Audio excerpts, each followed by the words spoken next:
Shaken, shaken in the dark. Shaken, shaken in the dark. Come on.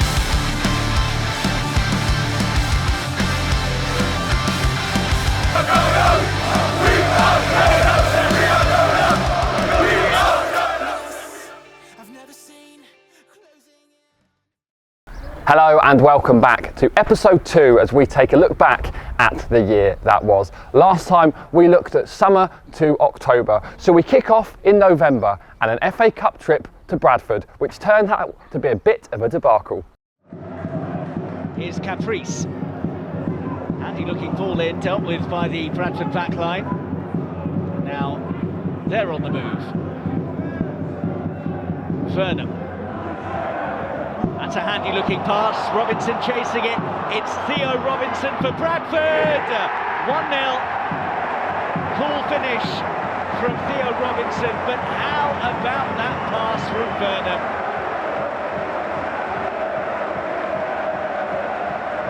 Exeter running out of time if they're to protect this long unbeaten record. Haven't suffered defeat in any of their last 15 matches in all competitions. This is Key. Still Key, wonderful run this. Runners in the middle, good ball, and it's in! Sam Nombe with the leveller. 5 minutes left to play, and Nombe makes it 1-1.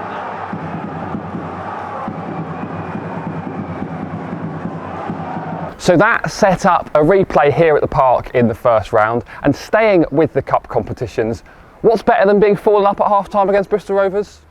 Well, how about being 5-0 up at half-time against Bristol Rovers? That's exactly what happened in the Papa John's Trophy in a thrilling game which ended 5-3. Recovery from injury, long-awaited return to the first team. Lovely football here by Exeter. They're into the area with just two. Exeter working it well in tight spaces. And here is Edwards. Sends it wide towards the end, and that is makes his way around the outside to pick up the second ball, and has managed to get the cross into the area. Exeter player back in the lineup, back from a long-term injury. Reese again motoring away down that right-hand side. There's the cut back to the edge of the box, and would you believe it, Exeter City have turned away, and they're on the break, and they might well be in for goal number 5 here. Sandwiched between 2 further home league wins over Carlisle and Oldham Athletic was that infamous replay against the Bantams. We found out the following day after our 3-0 win that the match would have to be replayed due to an error with the substitutions. Here is what happened and what Matt Taylor made of the situation. Kite with a good touch, and suddenly Matty J racing free. He's got 2 alongside him. It's still Matty J who goes alone. What a finish! And he get the cross in, and Tangana couldn't miss from close range.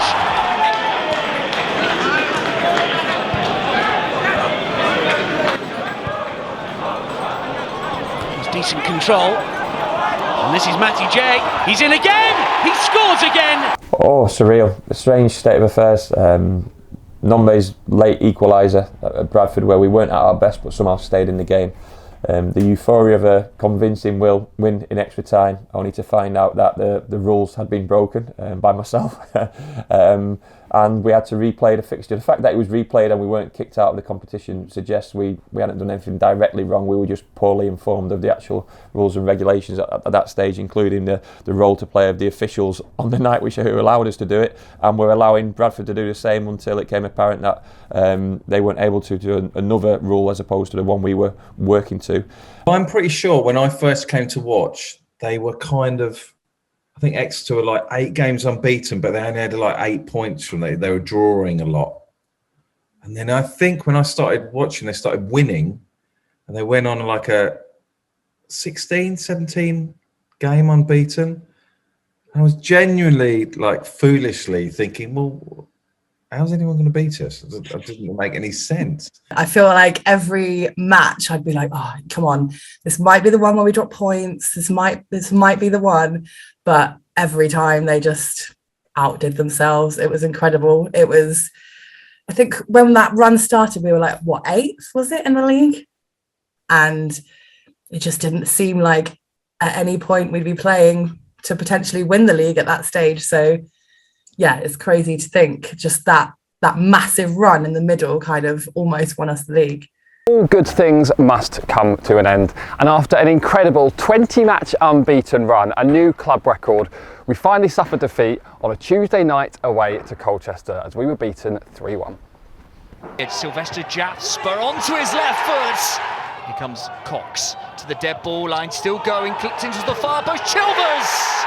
And on the stroke of half-time, Colchester double their lead. Towards the far post, punched away by Turner, flicked goalwards again, kept alive, and Podrick scores. And that continue.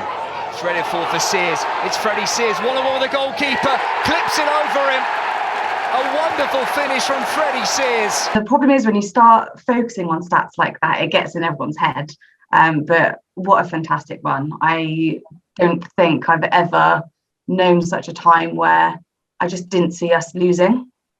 So that first loss was a real like, where's that come from? And not knowing how to feel, I was like, I shouldn't be upset that I'm upset, but at the same time, you don't want it to come to an end. I think it takes a real special team to pull off a run like that. I remember heading to Colchester. I'm like, well, of course we're going to whip their asses. Who the hell are Colchester? And they won. I was like, oh, right. And then I remember I watched the game. Was it the game? That is lesson in League Two, my friend. Was that on iFollow? It was on iFollow Colchester. Yeah. And it was the biggest load of trash. And I remember watching that game going, oh, for God's sake, is this what it's like? And I was brought back down to earth.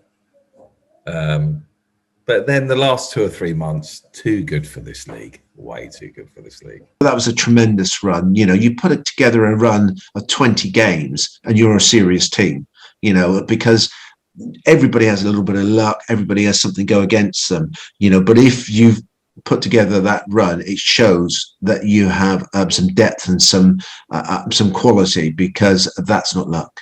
I mean, it was really hard to not kind of let yourself fall into that thing of, oh, they're gonna blow the momentum, or they're gonna have too much time to rest and not gonna be able to pick it back up again. But I think there was just so much else going on in the world at that time that football was like the only thing that we really had to look forward to coming out the end. So I think we had to just hold hope, I think, that it was all going to work out. Right then, back to Bradford. Where were we? After a draw at Valley Parade and then that infamous replay which had to be replayed again, finally we managed to get through to the second round with a 2-1 victory in the replay of the replay here at the park.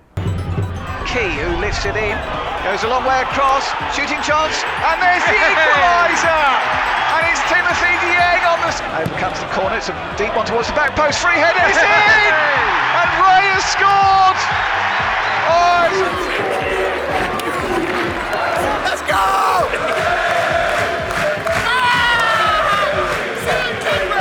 And then to replay it and to get through in the manner that it did was so pleasing. Hopefully it didn't take too much out of the players to play those extra games. It felt like a slog at the time and probably some publicity for the football club which we didn't need or didn't want, but we were still moving in the right direction and still performing well against a big club like Bradford were big moments for the football club. And obviously we had the tie against Cambridge to look forward to. With Bradford out the way, it was quickly on to the second round away to Cambridge United. Despite taking the lead, City were beaten by a last-minute offside goal. Despite receiving an apology from the FA after the game, that did little to ease the pain of missing out on what would have been a St James Park derby away to Newcastle in round 3. Cambridge, the higher ranked team, but it's won back well by Matt Jay. Looking for Nombe, there was a pull there from Okadina, and it's a penalty. Yellow card for the defender. Nombe will take the penalty, and the League Two side are ahead. He continues, and it's a dangerous cross. There's the missed kick, and there's the finish. Adam May, and Cambridge are level, I believe. This tie is there to be won, and the shot from Jay comes off the post. And there for Cambridge, here is Nombe. Jay ahead of him, so too is Brown, and it's too high. And there's an overlap here, and the opportunity is Spurn. Houlihan's cross, waiting his nibs. Cambridge lead, but the flag has been raised, and the officials are consulting, and the goal is given. Cambridge lead, and Cambridge are through to the third round. But Exeter gave it a real go. When I was at Cambridge, which was sort of an annoying defeat, really, because I did feel that we were cheated there. So, yeah, it sort of just felt a bit sort of flat in December. A game I remember for the game which Sam Nombe picked up his injury. A game I remember for us really competing against a good League One team and playing fantastically well and being denied the opportunity to stay in that competition by a poor refereeing decision, one which they've acknowledged and owned up to. Does it make it feel any better? Because we all saw the tie who Cambridge got in the next round away at Newcastle would obviously been a replay to go first and foremost, but you'd always back yourselves at home in a replay. So we had to get over that disappointment, and obviously losing Sam as well. I think we were affected with Tim Diang's injury in around that time. Following further defeats at home to Northampton and Tranmere Rovers, it was a frustrating festive period for the Grecians. What's more, we were then hit by a COVID outbreak which called off games away at Port Vale, and we missed out on that big Boxing Day derby with Swindon. We couldn't preempt what was happening next in relation to the COVID situation, and all of a sudden a break from the league fixtures meant we could get some time training with the group. To start with, we had sufficient numbers. It became apparent with the amount of players who actually got COVID that at times we were training with 4 or 5 players, which was surreal and strange at times, and even over the Christmas period. But we had a focus to aim towards, which was obviously the New Year's Day fixture. 2022 kicked off with defeat away at Sutton United, but it saw the emergence of Czech Diabate and Sam Stubbs, who in that game both made their league debuts and went on to become quite a pairing at centre-back. And then started the new year, and there was obviously a lot of illness in the club at that point, wasn't there? And I went down to Sutton and, totally makeshift kind of back 4 and back 3, whatever it was. And just thought, this is going to be a bit of a difficult game, which indeed it was. But I mean, it was a great performance in some ways, but obviously didn't get the result we wanted. That was the game which I saw something slightly different in terms of our dynamic and the dynamic of the group. Sam Stubbs returning to game time and returning from injury, getting his first league start or first league outing, and the return of Czech Diabate. I saw a will and a desire and a togetherness in the change room I hadn't seen previously. And it was so unfortunate. I think Sam gave away a penalty with tired legs in the last minute of the game at Sutton. But we'd stood up to their physical bombardment, their style of play. Performed really admirably on the day, and I think we got a standing ovation from our away fans despite losing the game of football. So, it was a strange time, and that put us in a really good position to really attack the remainder of the season, almost the second half of the season. We similar to the start of the season, we only felt we were going to get stronger from that point on. We had to get stronger because only players were coming back from the COVID situation, from illness. Sam Stubbs was going to keep improving with every game we played. Czech Diabate was going to keep on getting better, and to be able to choose from a larger group than just a smaller number was a pleasing factor going into January and February. The league action kept on coming for the Grecians, and they don't get much tougher than away to runaway league leaders Forest Green. Add into that a depleted squad as well. Harry Kite was forced to fill in at centre-back as we pulled out a 0-0 draw in what Matt Taylor called one of the performances of the season. It's been a frustrating 4 weeks for Exeter City, whose first game in 3 weeks on January the 1st ended in a last-minute defeat at Sutton.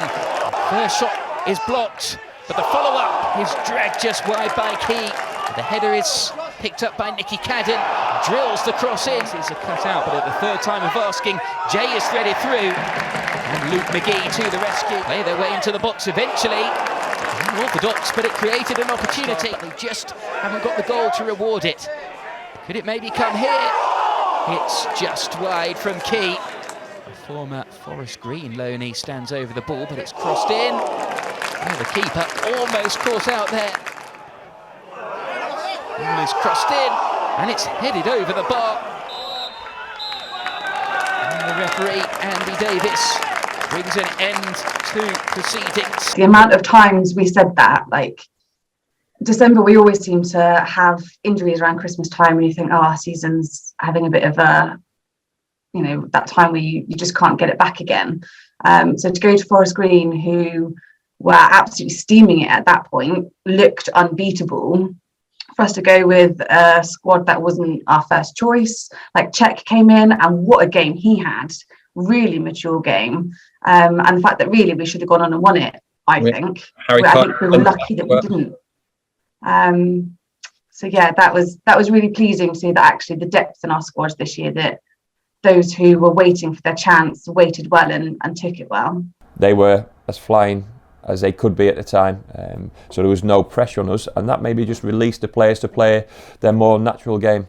We played fantastically well in the night, and how that game remained 0-0 I'll never know, but another confidence booster that we could go to the team who were streets ahead of anyone else in the league at that time and produce a performance like we did, put us in good stead. I think we had Harry Kite playing right of a back three, Czech Diabate central, Groundsy lasted a certain amount of time, so still a disjointed team to a certain extent, but we've certainly shown what we were capable of. Of course, January means the transfer window opens, and Matt was quick to add 2 strikers to the ranks.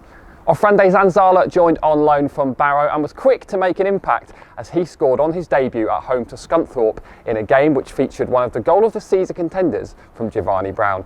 Kieran Phillips also joined on loan from Huddersfield. Forced to Dieng. Now Giovanni Brown might well line up a shot here. It's a wonderful strike. Giovanni Brown with his left foot breaks the deadlock with a curler into the far post. No.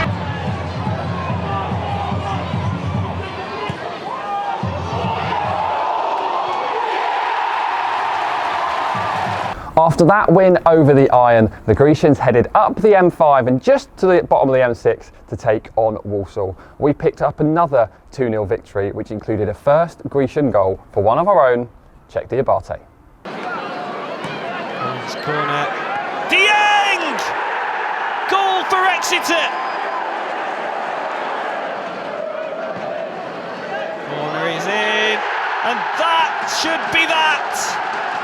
Exeter double their advantage, and it's Czech Diabate.